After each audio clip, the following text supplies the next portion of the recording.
Welcome everyone to today's session, What's New with Britannica Library? More than you can imagine. My name is Chris Heintz. I am the Director of Customer Experience here at Britannica Education. My background is as a social studies teacher, so I'll try to get us out of here in a timely manner, but I do tend to go off on tangents. Usually they're tangents that are related to the topic, but I apologize if they are not. With me, I have some of my wonderful colleagues. I have Mike Benson, one of our customer experience managers here, Christy Bengali, our curriculum learning specialist, and Jeremy Spencer, our director of product development. We're all here today to provide an overview of the new Britannica Library and some of the changes that you can expect in the next week or so. So we will go through a little bit of a tutorial, review some of the new features and functionality for 2024-25.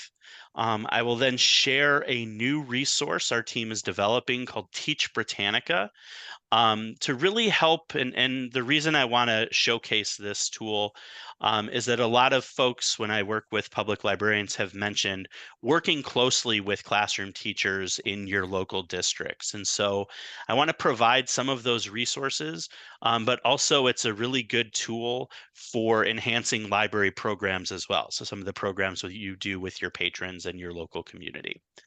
And then finally, at the end, we'll have some Q&A. So we'll have some questions here. And we're here to help support you and answer those as best as we can. As we go through the session, please feel free to engage in the chat. We welcome any of your questions, comments, feedback as we go through. We'll answer them live as we go through the session, and I'll do my best to address those as part of the larger presentation as well. So what is new with Britannica Library? Some of you may be familiar with the resource. Some of you may be here to just learn more about it. But within Britannica Library, there are a couple of areas that we are going to see some significant enhancements within the next week. Just to level set, everything that we are talking about within the Britannica Library platform, you will see these changes next week, the week of August 19th.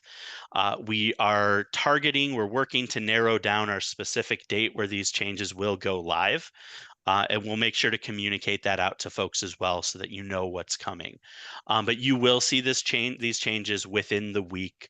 The Teach Britannica content that I share in the second part of our presentation, those changes you will see in September. And again, we'll have more messaging and support around those as well. But what's new? So I'll go through just kind of a high level overview here.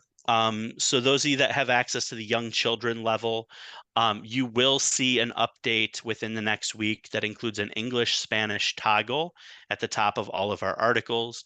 I will do a live tutorial demo so that you see what that looks like. We are also our editorial team is working really hard to publish new articles as well, right, to increase the amount of content that we have at the young children level. And then in September, you will see kind of a secondary product update where we will have an updated page layout. We'll have some new media galleries and inline visuals as well at the young children level. Within the classic Britannica Library level, you'll see at the children and young adult level some new interface changes as well. And I'll go through each of these individually, but you'll see a new navigator feature, new gallery features, as well as an enhanced layout for these articles. And all of these tools have really been designed to promote ease of use of these resources. So the navigator, we've centralized where you can find all of our accessibility tools for users. We've included inline visuals. We have a new media gallery that allows you to see all of the media that's associated with these articles in one easy to use place. We've also updated the way that our editorial team has formatted the articles at these levels as well. So at the children and young adult level, you will see new navigation buttons. You'll see bulleted lists, fun facts, did you know sections, a little bit more chunked content to make the information a little bit easier to digest for younger learners, as well as some additional inclusive features and accessibility tools for readers. You'll also see some new interactive features, and I'll highlight what a few of these look like as well. So we have an interactive browse where you can see what our editorial team has developed and how they've built these interactive features. Some of them are timelines where it covers key events. We have some image and media slideshows with enhanced information as well. Quizzes, interactive maps, geographic features. But really all of these tools are developed to help our users learn, help these younger users learn, and help to make this a more engaging experience for them as well. And then finally, I'll share some of the resources to teach Britannica and go through some of the lessons that we'll have available.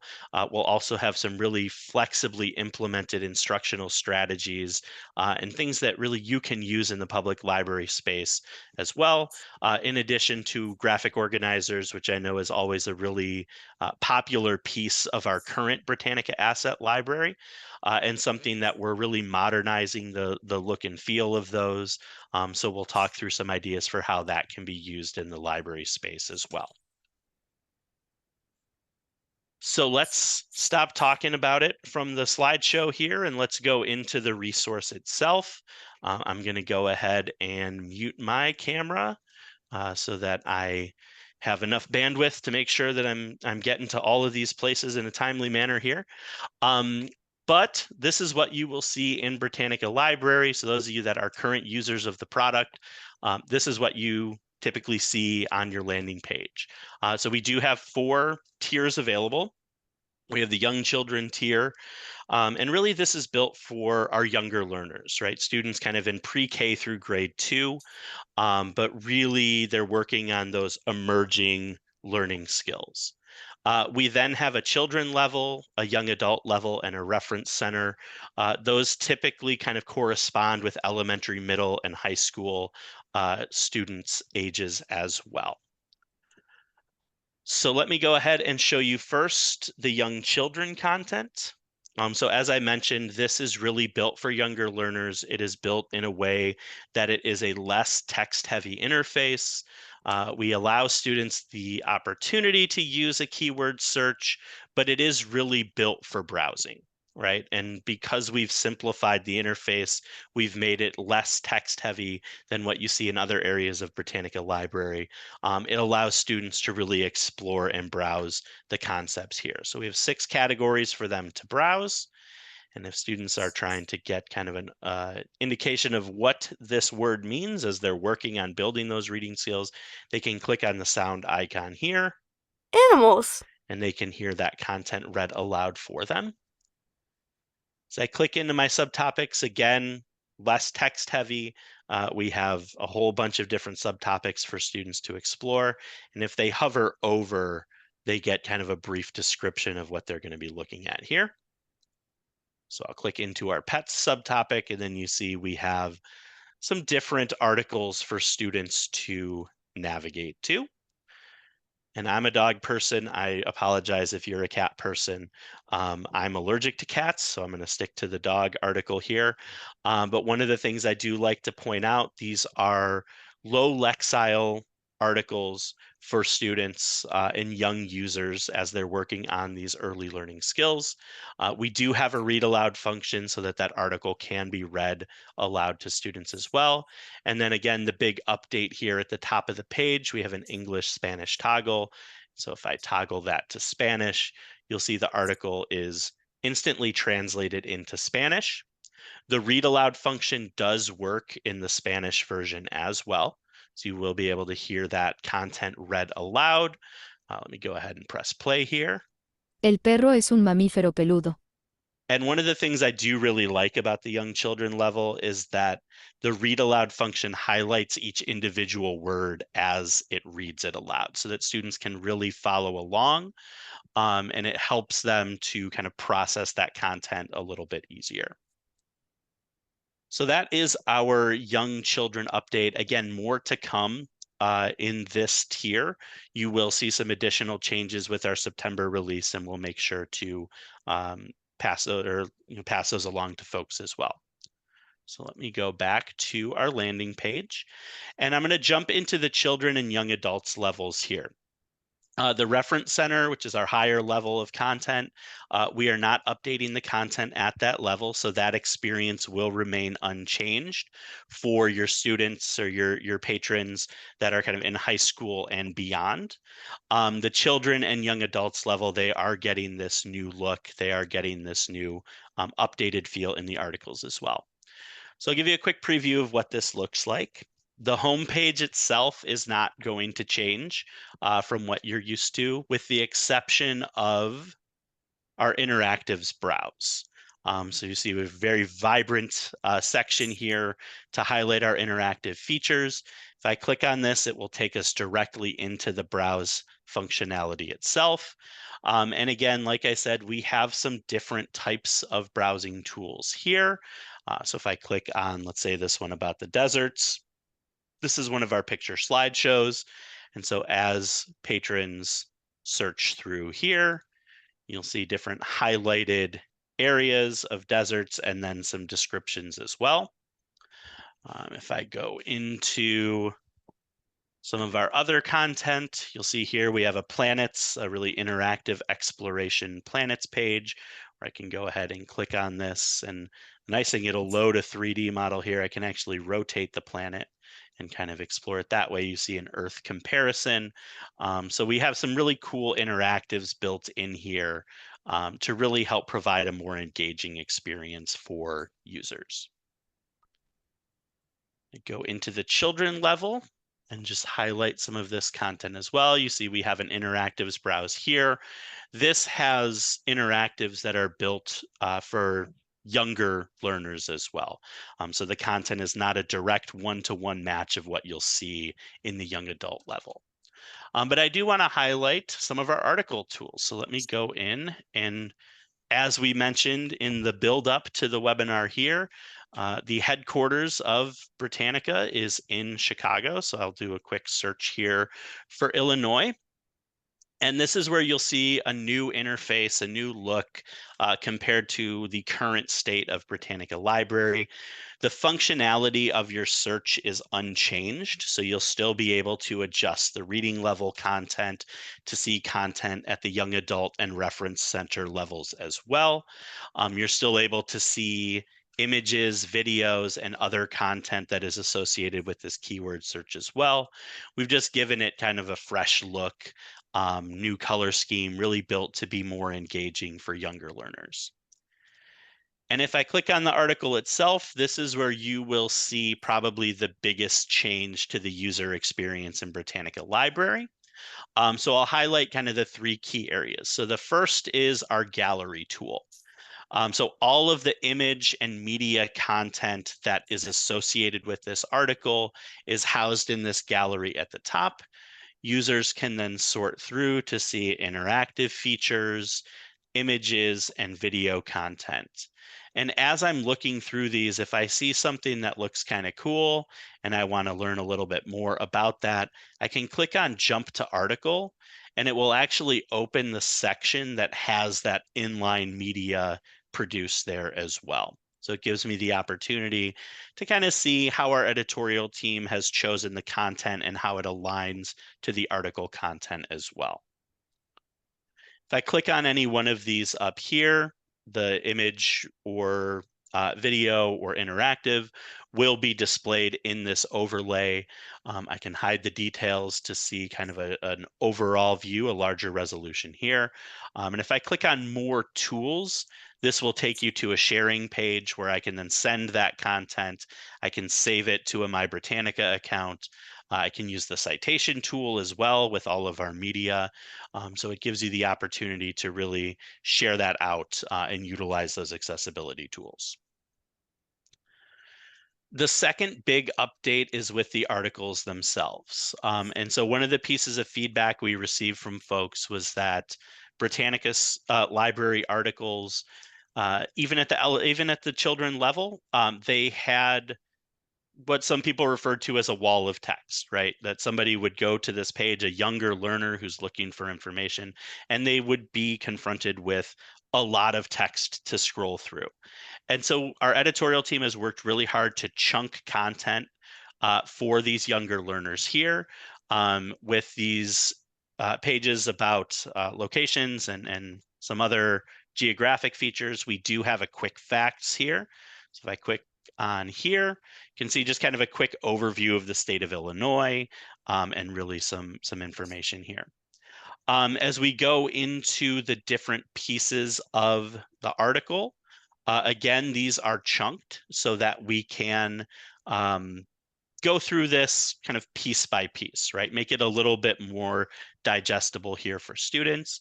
And as I scroll through, you can see all of our inline media, our interactive features are highlighted within the article itself.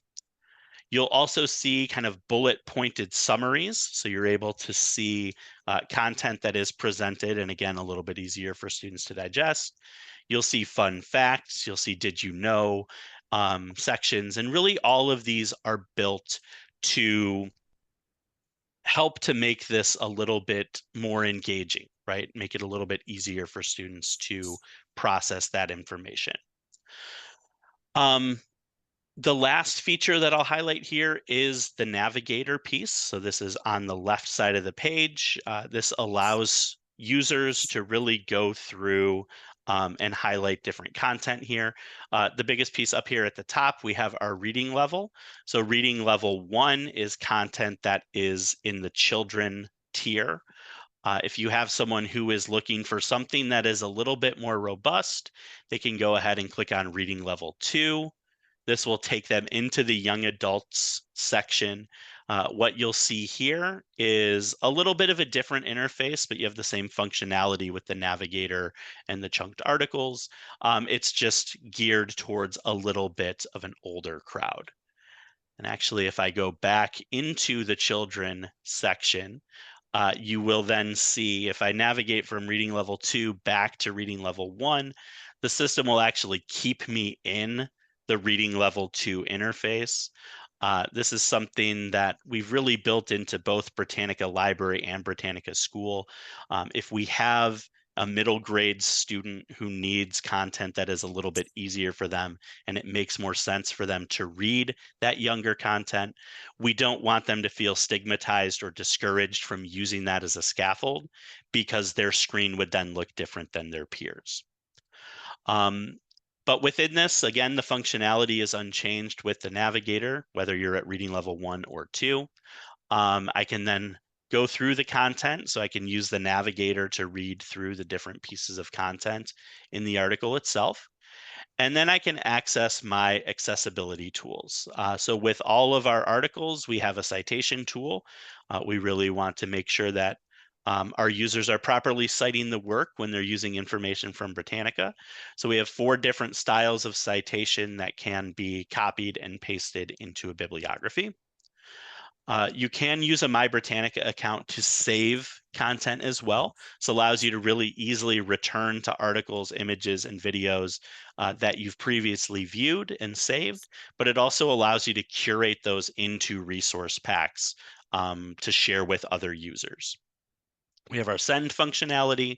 So this does integrate with a number of different tools. You can email, you can utilize Google Classroom or Drive, or you can share via Microsoft Teams. You can print hard copies as well.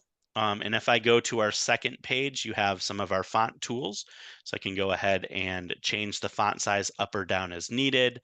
If I click on the translate piece here, can translate into over 100 different languages using Google Translate. And then we've also introduced Open Dyslexic Font So if I click on this icon here, the whole article has been changed into a font that's a little bit easier for users with dyslexia to process. The last thing I wanted to share here down at the bottom, if I want to go back up to the top and see the gallery features, I can click right there. If I want to see related features as well, I can see any articles that are related to the content just by using this slider down here at the bottom. So I will pause for a second. I know, Mike, you've been monitoring the chat. Have there been any burning questions that have come through that we need to address before we move on? No, I wouldn't say burning questions for just to address everybody else. A couple we've answered, so I think we're okay. Okay, awesome. All right, well, let's move on and we will go into our second new resource here. So again, just to level set with the Britannica Library changes that I shared with you, those are coming next week. So there will be a date the week of August 19th. Teach Britannica is going to be a little bit later. So this will come with our September refresh. And again, we will send some more information out about this resource. But again, I did want to highlight this. I know this is a library session, but I did want to highlight Teach Britannica just because I have heard from a lot of folks that some of the classroom resources that are developed around Britannica School and some of our other resources have been really helpful in the library. So as we go through Teach Britannica, this is going to be a living site. We are going to continue to add new content to this. And what you will see as a user who comes here, you'll be able to see all of the content that is associated with any Britannica resources that you have, including Britannica Library, Britannica School, Britannica Image Quest, or Escolar. But I do want to highlight a couple areas that I know are built and do have some really nice tools that you can use with your patrons. So right now, if I go into our Britannica School content and highlight our early elementary, which goes along and kind of sits alongside the young children level of Britannica Library, you can see a couple things here. The first are lesson minis. These are lessons for teachers to use with their students that really correspond to the content that they have available to them in Britannica. And so we do kind of highlight a few features here. If I click on our Fun, Furry, Feathered Friends lesson mini, you'll see that we highlight kind of what the grade level is that this is appropriate for, the topic, the unit, a quick overview. All this content can be printed as well. So if I click on the print icon, I would be able to print this so that I have a hard copy of this to use with my students. We then share some ideas for implementation. We highlight some key vocabulary and definitions. And then we have some authentic learning extensions as well. And this is something I know I've spoken to a lot of librarians in public libraries who've said they've partnered with teachers in their local school district. And they've said, you know, the teachers have done lessons in the school, and then we've kind of planned learning extensions or activities that the students can go to the library and learn more. So this could be a really nice way to partner kind of with local teachers as well. And then if I come down here, we have these different activities. Again, these can really be flexibly implemented in library programs. For each one of these activities, we have kind of an overview of how long that activity you could expect that activity to take. We have activities that are less than 20 minutes, 20 to 30, 30 to 40, or 40 plus. And for each one of these activities, again, they can be used as kind of a full lesson, or they can be flexibly implemented in the classroom, the media center, or the library. And as I scroll through this, we have all the materials that you will need for these lessons. Actually, if I go to activity 4, you'll see that these will actually also go back to Britannica content. So if you are encouraging your patrons to use Britannica content with this lesson, it'll link back to it here. And then all of the resources that you would need and all the printables. If I click on this Create a Cat activity here. So you can print this out and use this with students. I know I said I was a dog person, but I wanted to provide the cat focused resource as well. Down below that, we have our implementation plan. So we have all the steps that you would need to implement this activity. And go into differentiation and variations. You can adapt this content for different groups. And then collaborative teaching. So again, if you're working with your teachers in kind of a team teaching model, this could be a really helpful way to partner with them and kind of think of different ways that you can extend that learning into the library as well. So lesson minis are just one of the resources we have available. We do also have some instructional strategies. Again, these will be paired with graphic organizers, and they'll be paired with other resources that you can print off and you can use in the Media Center as well. You can also filter by grade or age range so you can really find these strategies that are going to work best for the groups that you work with.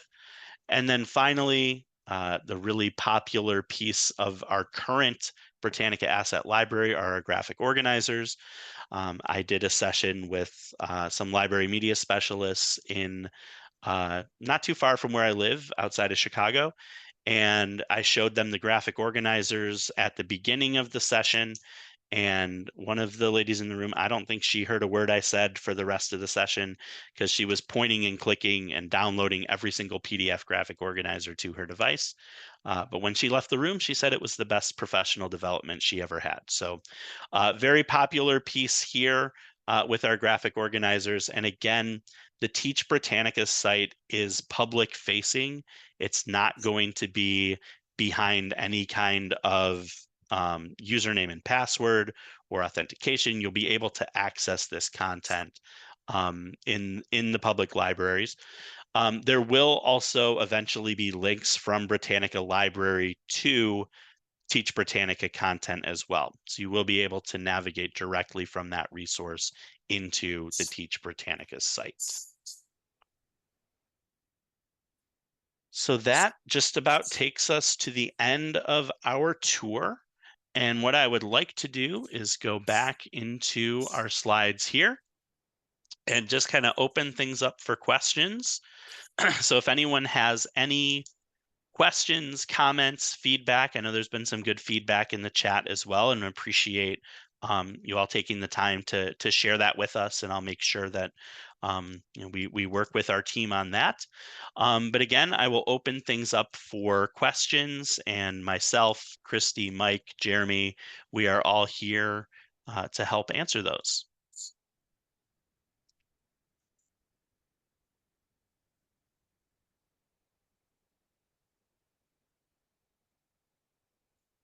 And thank you, Jeremy. There was a question in the chat about Britannica Escolar.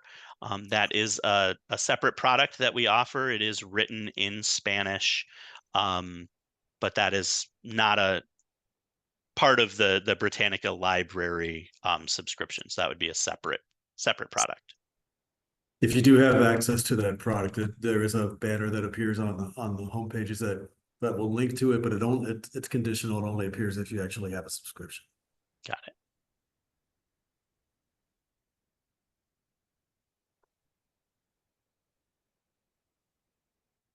And I have seen some questions from folks as well, asking about subscription information. So there are, in some cases, folks who, your library system may already have access to Britannica Library. You may have access to Britannica Library through a state agency. So Mike, if you could put the regional access information in the chat box as well.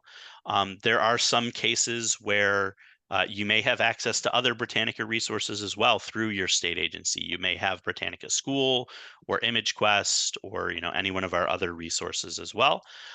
So again, you can check that site to see what your state is offering, and also check with us to see if you do have that that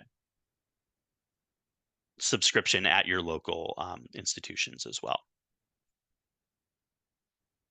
Do some libraries use Britannica Education instead of the library edition? So in some cases, there are some agencies that do have subscriptions to Britannica School that are available to all users within a state or within a certain area. And some folks do use Britannica School. It presents the content, the same content, but it presents it in kind of a school fashion.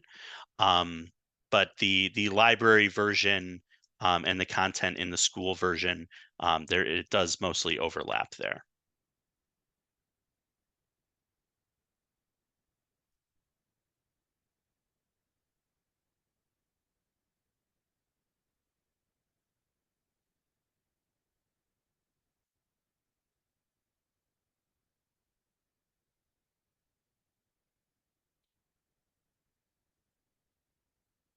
Yes, and I see the question there. So when you go into the current state of Britannica Library, your screen in the current state will look different.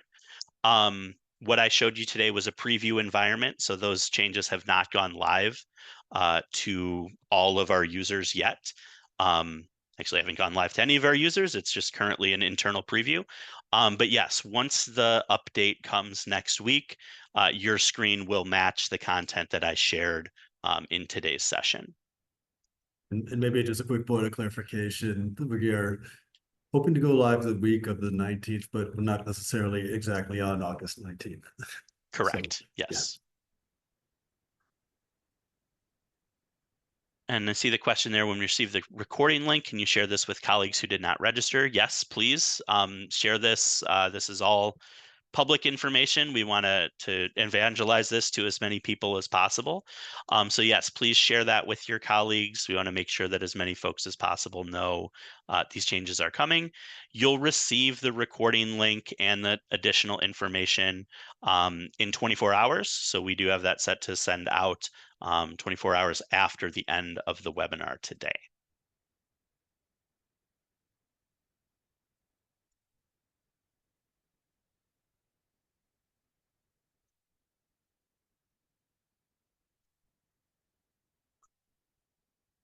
All right, well, it seems like the cadence of questions has slowed down here a little bit, so I think we'll go ahead and wrap things up. But again, if you have any additional questions as these changes go live, as you start to navigate the resource, please feel free to reach out to our team, training@eb.com. I just put that email in the chat, so you can always reach out.